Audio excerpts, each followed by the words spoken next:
There are a couple of other rule changes that happened, Carl. The Yep. first one was that we now can have up to 50 members on the floor.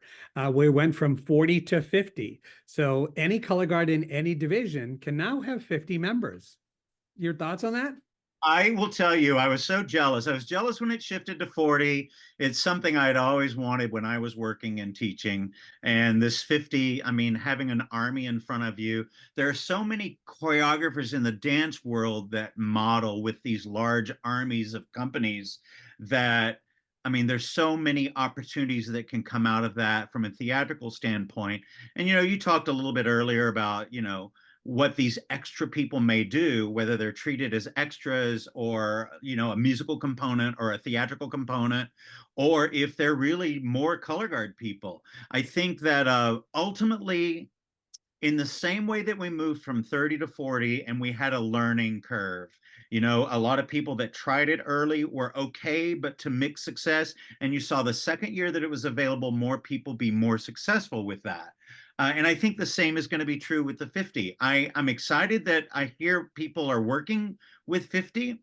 And I'll be curious to how successful it is and how many stumbling blocks that people run into. And it's part of the thing that kind of makes me more excited about next year about this, because my guess is there's going to be a learning curve for the activity with it. But I'm excited that we do this. And I love a legacy color guard that proves that they have that type of strength. There's something that says, success when you have the numbers, no matter kind of their skill level.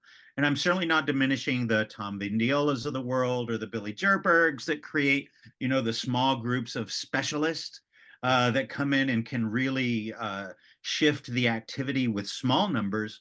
But the larger numbers are something that I'm excited to see us move into in our, while we create the crown jewels and all of the things that our activity can be. I think if we can speak with that larger voice too, I think that it's going to add another language to what it is we all can be. Yeah, and it comes with its own challenges, especially when people put props on the floor and try and figure out how to move people in and around. It creates layering potential issues. So getting into a place where you can get far enough back to look at things. I know many times people talk about how they go to some shows or regionals and it's their first opportunity to see their color guard because they're always in the auxiliary gym with no bleachers. Right. So there will be some challenges to that. So I think some people may take steps working towards that, but I agree with you. It's going to be interesting to Yeah. see how it works.